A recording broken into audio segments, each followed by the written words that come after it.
नमस्कार मित्रों, आज की हमारी कहानी है घर जमाई। घर जमाई कहानी के रचनाकार मुंशी प्रेमचंद्र जी हैं। हरिधन जेठ की दोपहरी में ऊख में पानी देकर आया और बाहर ही बैठ गया। घर में से धुआं उठता नजर आता था, छन छन की आवाज़ भी आ रही थी। उसके दोनों साले उसके बाद आए और सीधे घर में चले गए।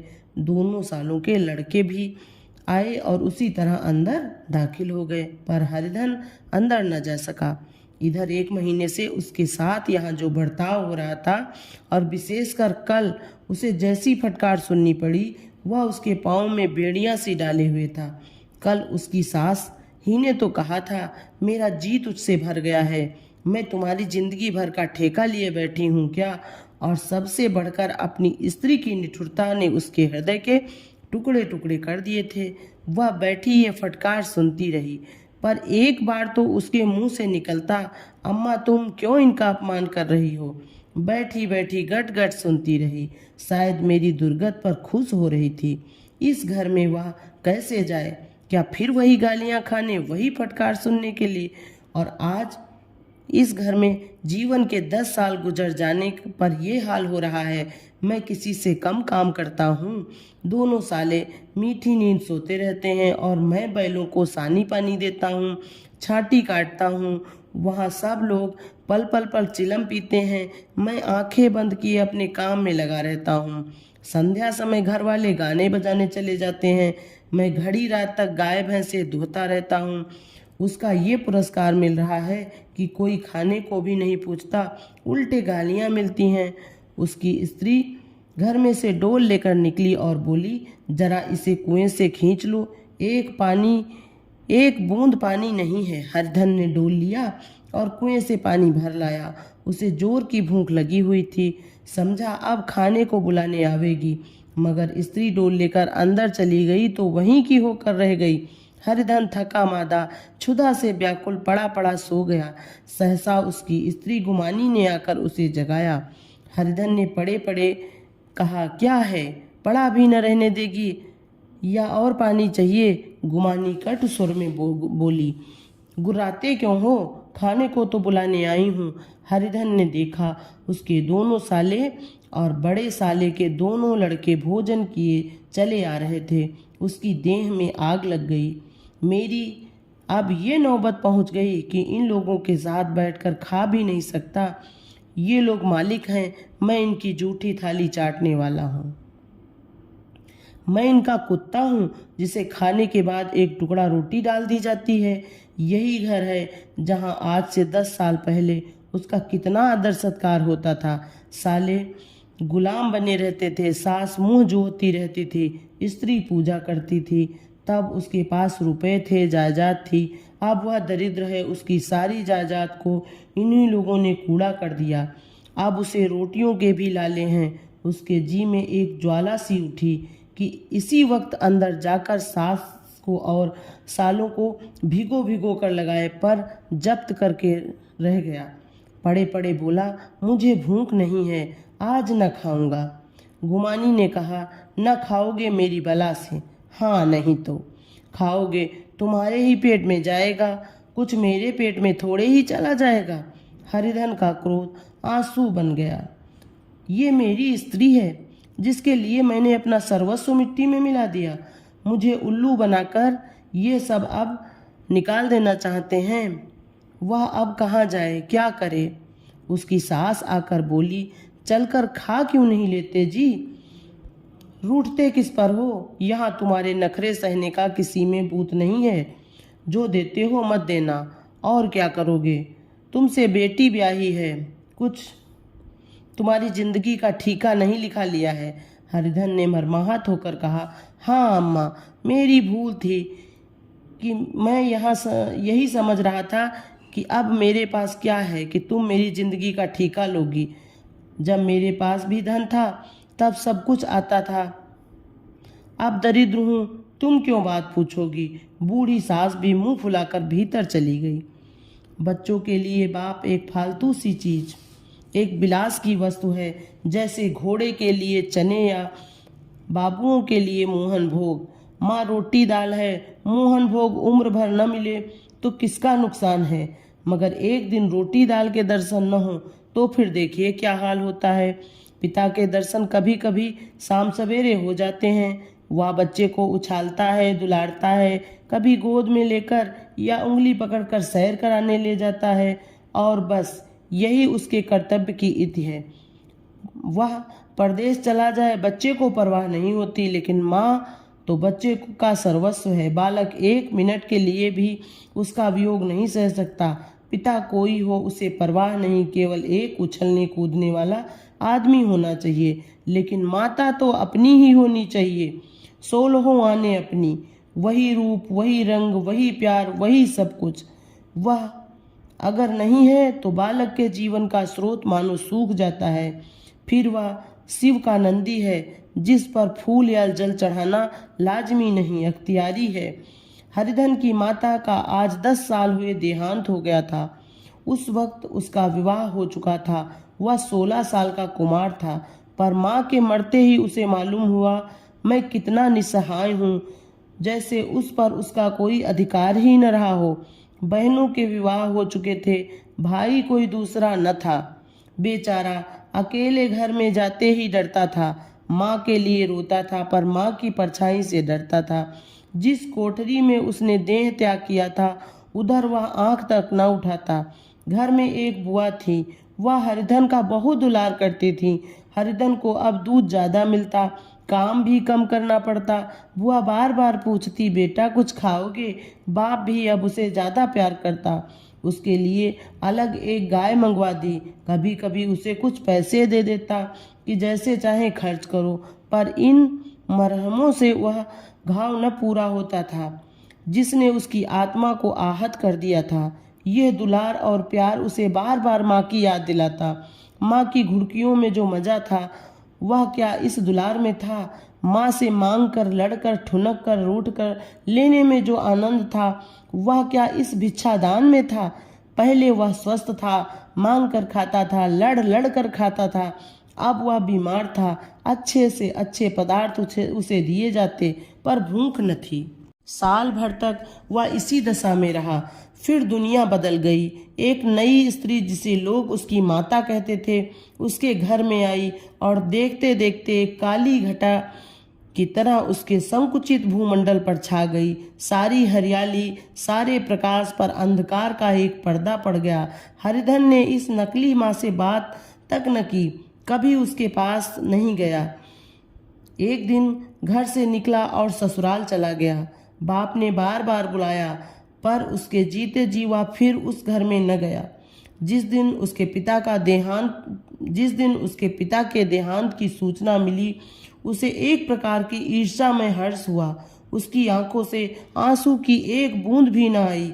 इस नए संसार में आकर हरिधन को एक बार फिर मात्र स्नेह का आनंद मिला। उसकी सास ने ऋषि वरदान की भांति उसके शून्य जीवन को विभूतियों से परिपूर्ण कर दिया।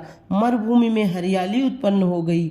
सालियों की चुहल में, सास के स्नेह में, सालों के वाक विलास में और स्त्री के प्रेम में उसके जीवन की सारी आकांक्षाएं पूरी हो गईं। सास कहती, बेटा तुम इस घर को अपना ही समझो, तुम ही मेरी आंखों के तारे हो। वह उससे अपने लड़कों की, बहुओं की शिकायतें करती। वह दिल में समझता था, सास जी मुझे अपने बेटों से ज़्यादा चाहती हैं। बाप के मरते ही वह घर गया और अपने हिस्से की जायदाद को कूड़ा करके रुपयों की थैली लिए हुए आ गया। अब उसका दूना आदर सत्कार होने लगा।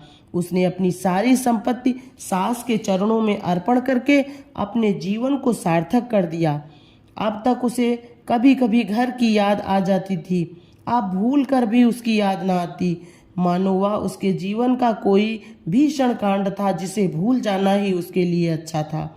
वह सबसे पहले उठता, सबसे ज्यादा काम करता। उसका मनोयोग, उसका परिश्रम देखकर गांव के लोग दांतों तले उंगली दबाते थे। उसके ससुर का भाग्य बखानते थे, जिसे ऐसा दामाद मिल गया। लेकिन ज्यों ज्यों दिन गुजरते गए, उसका मान सम्मान घटता गया। पहले देवता, फिर घर का आदमी, अंत में घर का दास हो गया। रोटियों में भी बाधा पड़ गई, अपमान होने लगा। अगर घर के लोग भूखों मरते और साथ में उसे भी मरना पड़ता तो उसे जरा भी शिकायत न होती। लेकिन जब देखता और लोग मूंछों पर ताव दे रहे हैं, केवल मैं ही दूध की मक्खी बना दिया गया हूँ, तो उसके अंतःस्थल में एक लंबी ठंडी आह निकल जाती। अभी उसकी उम्र 25 ही साल की तो थी। इतनी उम्र इस घर में कैसे गुजरेगी? और तो और उसकी स्त्री ने भी आंखें फेर ली थी। यह उस विपत्ति का सबसे क्रूर दृश्य था। हरिधन तो उधर भूखा प्यासा चिंता दाह में जल रहा था। इधर घर में सास जी और दोनों सालों में बातें हो रही थीं। गुमानी भी हाँ में हाँ मिलाती जा रही थी। बड़े साले ने कहा, हम लोगों की बराबरी करते हैं, ये नहीं समझते कि किसी ने उनकी जिंदगी भर का थोड़े ही ठेका लिया है। 10 साल हो गए, इतने दिनों में क्या 2-3 हजार का हड़प न गए होंगे? छोटे साले बोले, मंजूर हो तो आदमी घुड़के भी, डांटे भी, अब इनसे कोई क्या कहे, न जाने इनसे कभी पिंड छूटेगा भी या नहीं। अपने दिल में समझते होंगे मैंने 2000 रुपए नहीं दिए हैं। ये नहीं समझते कि उनके 2000 तो कब के उड़ चुके हैं। 1.25 सेर तो 1 जून इनको चाहिए। सास ने गंभीर भाव से कहा, बड़ी भारी खुराक है। गुमानी माता के सिर में जूं निकाल रही थी। सुलगते हुए हृदय से बोली, निकम्मे आदमी को खाने के सिवा और काम ही क्या रहता है। बड़े खाने की कोई बात नहीं, जिसकी जितनी भूख हो उतना खाए, लेकिन कुछ पैदा भी तो करना चाहिए। ये नहीं समझते कि पहुनई में किसी के दिन कटे हैं। छोटे, मैं तो एक दिन कह दूंगा, आप अपनी राह लीजिए, आपका कर्जा नहीं खाया है। गुमानी घर वालों की ऐसी ऐसी बातें सुनकर अपने पति से द्वेष करने लगी थी। अगर वह बाहर से 4 पैसे लाता तो इस घर में उसका कितना मान सम्मान होता। वह भी रानी बनकर रहती। न जाने क्यों कहीं बाहर जाकर कमाते। उसकी नानी मरती है। गुमानी की मनोवृत्तियां अभी तक बिल्कुल बालपन की सी थीं। उसका अपना कोई घर न था। उसी घर का हित अहित उसके लिए भी प्रधान था। वह भी उन्हीं शब्दों में विचार करती थी। इस समस्या को उन्हीं आंखों से देखती थी जैसे उसके घर वाले देखते थे। सच तो 2000 रुपए में क्या किसी को मोल ले लोगे?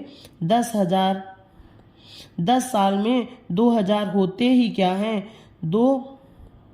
200 हुई तो साल भर के हुए। क्या 2 आदमी साल भर में 200 भी न खाएंगे? फिर कपड़े लत्ते दूध घी सभी कुछ तो है। 10 साल हो गए, एक पीतल का छल्ला नहीं बना। घर से निकलते तो जैसे इनके प्राण निकलते हैं। जानते हैं जैसे पहले पूजा होती थी वैसे ही जन्म भर होती रहेगी। ये नहीं सोचते कि पहले और बात थी, अब और बात है। बहू तो पहले ससुराल जाती है तो उसका कितना महात्म होता है। उसके डोली से उतरते ही बाजे बजते हैं। गांव मोहल्ले की औरतें उसका मुंह देखने आती हैं और रुपए देती हैं। महीनों उसे घर भर से अच्छे खाने को मिलता है, अच्छा पहनने को कोई काम नहीं लिया जाता। लेकिन 6 महीने के बाद कोई उसकी बात भी नहीं पूछता। वह घर भर की लौंडी हो जाती है। उनके घर में मेरी भी तो यही गति होती। फिर काहे का रोना? जो ये कहो कि मैं तो काम करता हूँ तो तुम्हारी भूल है। मजूर की तो और बात है। उसे आदमी डांटता भी है, मारता भी है। जब चाहता है रखता है, जब चाहता है निकाल देता है। कस कर काम लेता है। ये नहीं कि जब जी में आया कुछ काम किया, जब जी में आया पढ़कर सो रहे। हरिधन अभी पड़ा अंदर ही अंदर सुलग रहा था कि दोनों साले बाहर आए और बड़े साहब बोले, भैया उठो, तीसरा पहाड़ ढल गया है। कब तक सोते रहोगे? सारा खेत पड़ा हुआ है। हरिधन चट उठ बैठा और तीव्र स्वर में बोला, क्या तुम लोगों ने मुझे उल्लू समझ लिया है? दोनों साले हक्का बक्का हो गए। जिस आदमी ने कभी जबान नहीं खोली, हमेशा गुलामों की तरह हाथ बांध हाजिर रहा, वह आज यकायक इतना आत्माभिमानी हो जाए, ये उनको चौंका देने के लिए काफी था। कुछ जवाब न सूझा। हरिधन ने देखा इन दोनों के कदम उखड़ गए हैं तो एक धक्का और देने की प्रबल इच्छा को न रोक सका। उसी ढंग से बोला, मेरी भी आंखें हैं, अंधा नहीं हूँ न बहरा ही हूँ। छाती फाड़कर काम करूँ और उस पर भी कुत्ता समझा जाऊं? ऐसे गधे कहीं और होंगे। अब बड़े साले भी गर्म पड़े। तुम्हें किसी ने यहाँ बांध तो नहीं रखा है? अब की हरिधन लाजवाब हुआ, कोई बात न सूझी। बड़े ने फिर उसी ढंग से कहा, अगर तुम ये चाहो कि जन्म भर पाहुने बने रहो और तुम्हारा वैसा ही आदर सत्कार होता रहे तो ये हमारे बस की बात नहीं है। हरिधन ने आंखें निकाल कर कहा, क्या मैं तुम लोगों से कम काम करता हूँ? बड़े, यह कौन कहता है? हरिधन, तो तुम्हारे घर की नीति है कि जो सबसे ज्यादा काम करे वही भूखों मारा जाए। बड़े, तुम खुद खाने नहीं गए, क्या कोई तुम्हारे मुंह में कौर डाल देता? हरिधन ने ओंठ चबाकर कहा, मैं खुद खाने नहीं गया। कहते हो तुम्हें लाज नहीं आती? नहीं आई थी बहन तुम्हें बुलाने? छोटे साले ने कहा, अम्मा भी तो आई थीं। तुमने कह दिया मुझे भूख नहीं, तो क्या करती? सास भीतर से लपकी चली आ रही थी। ये बात सुनकर बोली, कितना कहकर हार गई, कोई उठे ना तो मैं क्या करूं? हरिधन ने विष, खून और आग से भरे हुए स्वर में कहा, मैं तुम्हारे लड़कों का जूठा खाने के लिए हूँ? मैं कुत्ता हूँ कि तुम लोग खाकर मेरे सामने रूखी रोटी का टुकड़ा फेंक दो? बुढ़िया ने ऐंठ कर कहा, तो क्या तुम लड़कों की बराबरी करोगे? हरिधन परास्त हो गया। बुढ़िया ने एक ही वाक प्रहार में उसका काम तमाम कर दिया। उसकी तनी हुई भौहें ढीली पड़ गईं, आंखों की आग बुझ गई, फड़फड़ाते हुए नथुने शांत हो गए। किसी आहत मनुष्य की भांति वह जमीन पर गिर पड़ा। क्या तुम मेरे लड़कों की बराबरी करोगे? यह वाक्य एक लंबे भाले की तरह उसके हृदय में चुभता चला जाता था। न हृदय का अंत था न उस भाले का। सारे घर ने खाया पर हरिधन न उठा। सास ने मनाया, सालियों ने मनाया, ससुर ने मनाया, दोनों साले मनाकर थक गए। हरिधन न उठा। वहीं द्वार पर एक टाट पर पड़ा था, उसे उठाकर सबसे अलग कुएं पर ले गया और जगत पर बिछा कर पड़ा रहा। रात भीग चुकी थी। अनंत प्रकाश में उज्जवल तारे बालकों की भांति क्रीड़ा कर रहे थे। कोई नाचता था, कोई उछलता था, कोई हंसता था, कोई आंखें भींचकर फिर खोल देता था। कोई साहसी बालक सपाट भरकर एक पल में उस विस्तृत क्षेत्र को पार कर लेता था और न जाने कहाँ छिप जाता था। हरिधन को अपना बचपन याद आया, जब वह भी इसी तरह क्रीड़ा करता था। उसकी बाल स्मृतियां उन्हीं चमकीले तारों की भांति प्रज्वलित हो गईं। वह अपना छोटा सा घर, वह आम के बाग जहाँ वह केरियां चुना करता था, वह मैदान जहाँ वह कबड्डी खेला करता था, सब उसे याद आने लगा। फिर अपनी स्नेहमयी माता की सदैव मूर्ति उसके सामने खड़ी हो गई। उन आंखों में कितनी करुणा थी, कितनी दया थी। उसे ऐसा जान पड़ा मानो माता आंखों में आंसू भरे उसे छाती से लगा लेने के लिए हाथ फैलाए उसकी ओर चली आ रही है। वह उस मधुर भावना में अपने को भूल गया। ऐसा जान पड़ा मानो माता ने उसे छाती से लगा लिया है और उसके सिर पर हाथ फेर रही है। वह रोने लगा, फूट फूट कर रोने लगा। उसी आत्म सम्मोहित दशा में उसके मुंह से ये शब्द निकला, अम्मा तुमने मुझे इतना भुला दिया। देखो तुम्हारे प्यारे लाल की क्या दशा हो रही है। कोई उसे पानी को भी नहीं पूछता। क्या जहाँ तुम हो वहाँ मेरे लिए जगह नहीं है? सहसा गुमानी ने आकर पुकारा, क्या सो गए तुम? नौज, किसी को ऐसी राक्षसी नींद आए, चलकर खा क्यों नहीं लेते? कब तक कोई तुम्हारे लिए बैठा रहे? हरिधन उस कल्पना जगत से कूर प्रत्यक्ष में आ गया।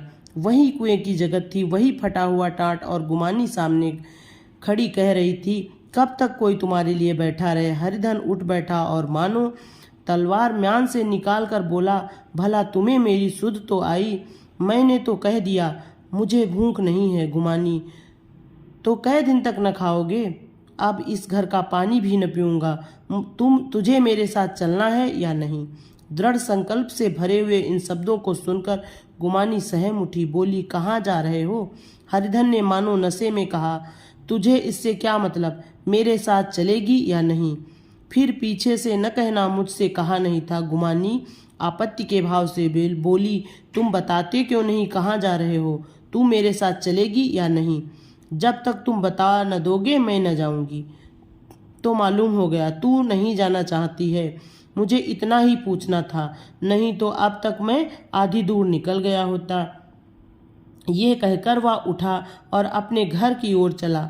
गुमानी पुकारती रही, सुन लो, पर उसने पीछे फिरकर भी न देखा। 3 मील की मंजिल हरिधन ने 5 घंटों में तय की। जब वह अपने गांव की अमराइयों के सामने पहुंचा तो उसकी मातृ भावना उषा की सुनहरी गोद में खेल रही थी। उन वृक्षों को देखकर उसका विरल हृदय नाचने लगा। मंदिर का वह सुनहरा कलश देखकर वह इस तरह दौड़ा मानो एक छलांग में उसके ऊपर जा पहुंचेगा। वह वेग में दौड़ा जा रहा था, मानो उसकी माता गोद फैलाए उसे बुला रही थी।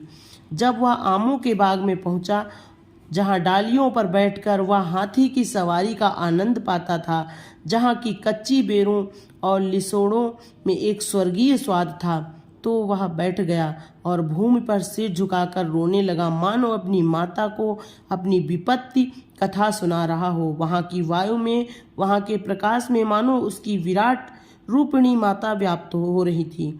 वहां की अंगुल अंगुल भूमि माता के पद चिन्हों से पवित्र थी। माता के स्नेह में डूबे हुए सब अभी तक मानो आकाश में गूंज रहे थे। इस वायु और इस आकाश में न जाने कौन सी संजीवनी थी जिसने उसके शोकार्त हृदय को बालो उत्साह से भर दिया। वह एक पेड़ पर चढ़ गया और अधर से आम तोड़ तोड़ कर खाने लगा। सास के वह कठोर शब्द, स्त्री का वह निठुर आघात, वह सारा अपमान वह भूल गया। उसके पांव फूल गए थे, तलवों में जलन हो रही थी, पर इस आनंद में उसे किसी बात का ध्यान न था। सहसा रखवाले ने पुकारा, वह कौन ऊपर चढ़ा हुआ है रे? उतर, अभी नहीं तो ऐसा पत्थर खींचकर मारूंगा कि वहीं ठंडे हो जाओगे। उसने कई गालियां भी दी। इस फटकार और इन गालियों में इस समय हरिधन को अलौकिक आनंद मिल रहा था।